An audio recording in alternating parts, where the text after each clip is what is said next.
in his speech, started with the mention of 60 years of Goa's liberation.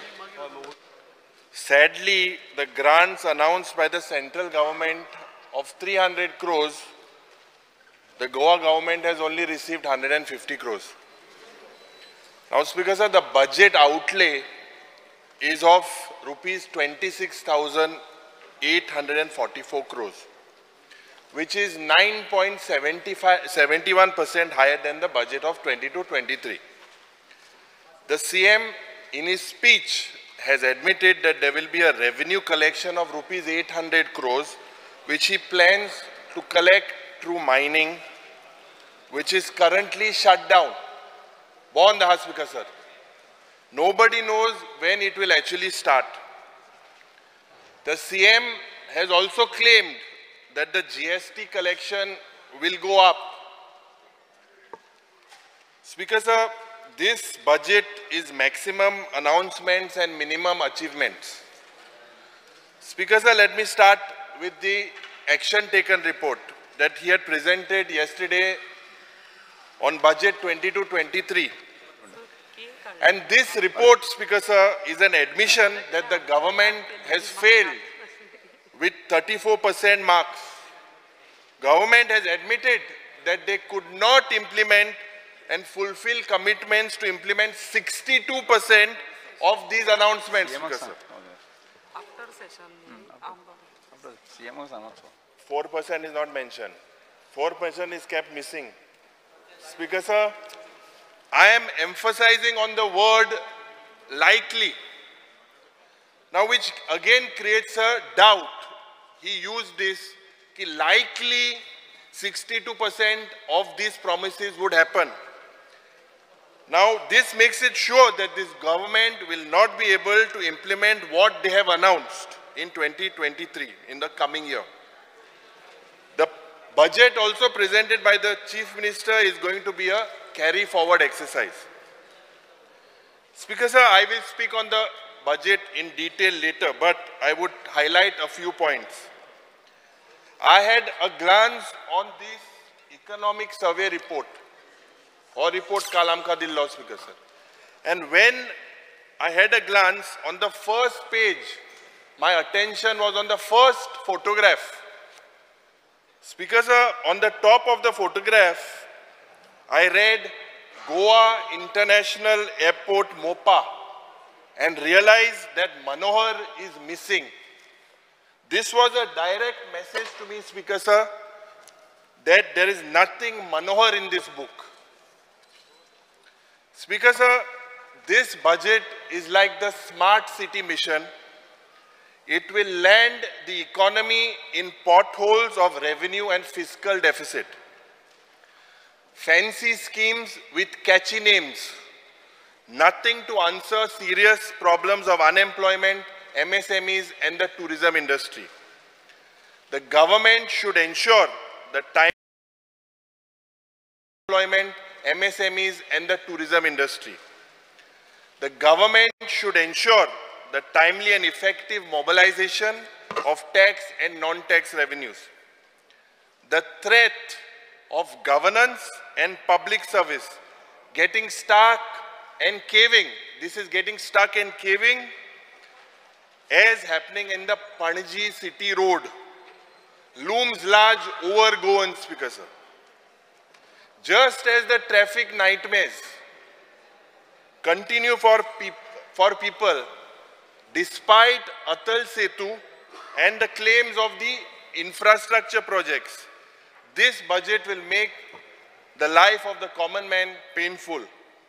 Speaker sir, unemployment was the major issue and this budget lacks initiatives to answer the problem of unemployment.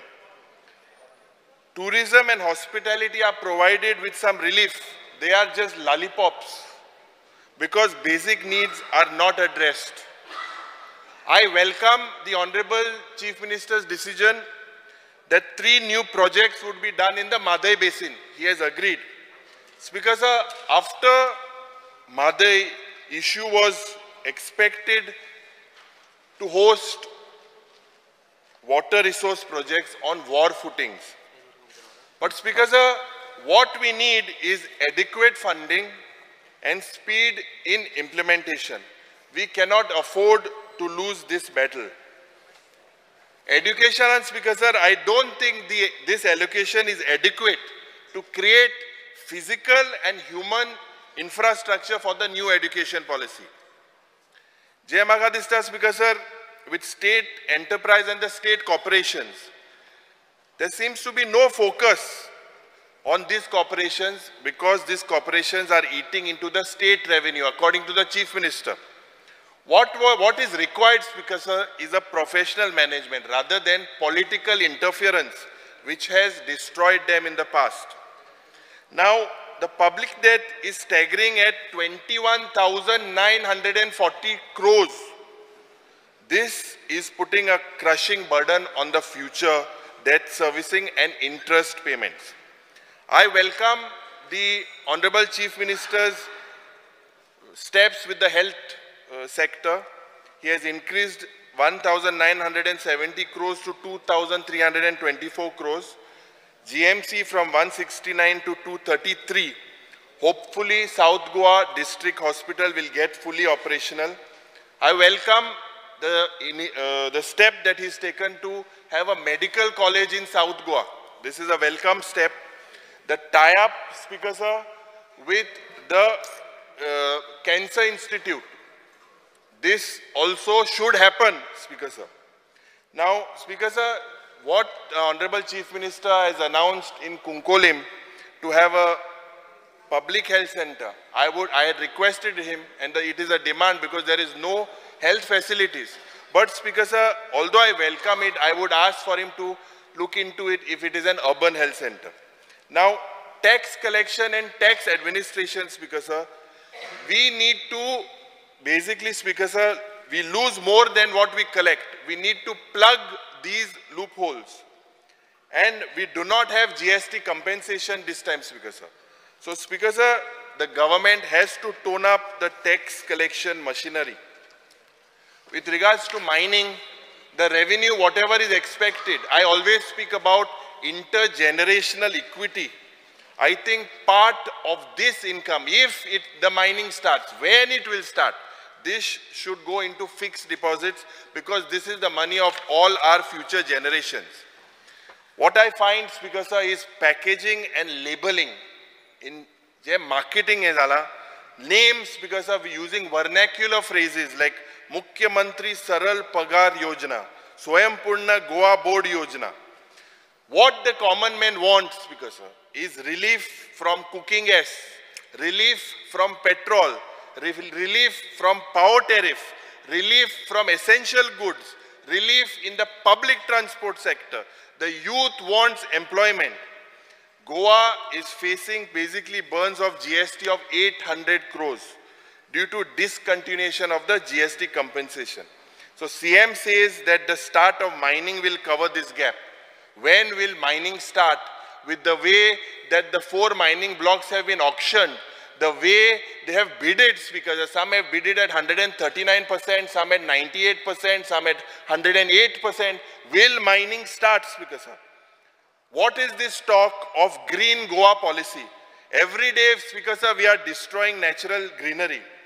Speaker Sir, where we need to compliment the Chief Minister. I had written to the Chief Minister on 9th of January 2023 to take initiatives to start a care center for persons with autism. I thank the Chief Minister for considering this request. It is our duty to support persons with disabilities. I welcome the EV subsidy scheme, but I hope it will not be the same as the fate of 3 LPG cylinders. I welcome the annual action plan on providing water, but it should be achieved, Honorable Chief Minister. The 100 MLD plant at Selaulim, it was needed. Will it be implemented, Speaker Sir, is a big question mark. I welcome the proposal of the Honorable Chief Minister to develop Chandor as a heritage village. G capital city amgeli ali Chandrapur Manon. I am thankful that he has looked at this village to be promoted as a heritage village. J seafarersaचे pension scheme आशिल्ले, this was a long pending demand and he has basically made this pension scheme permanent. So it is a welcome scheme. So basically, Speaker sir, I also welcome the increase in allotment of official language, Konkani, amge mai bhash. This was also a long pending demand. Finally, Speaker sir, all these announcements, will they be implemented? You are, Speaker sir, the government is speaking vote on account. With the majority that you have, you will get it passed, there is no doubt. But I want to urge the Honorable Chief Minister to remember the rising unemployment of the youth. The rate at which it is going, the second highest in the country, Speaker sir. Second highest in the country. Social welfare je beneficiaries ahe, they are waiting for their timely finance assistance. South Goa District Hospital je is awaiting for it to be fully functional. Ani je staff selection commission je alne, ye tuye maka dista tuje notification yopache ha. Madai Speaker sir is awaiting for the withdrawal of DPR. Je Lohia Maidan, Zaun, places of historical importance, they are awaiting for that notification, Speaker sir. Speaker sir, whatever you have passed, according to me, my request to the Honorable Chief Minister is use it judicially, keeping all the above in mind and adopt austerity measures. Thank you, Speaker sir.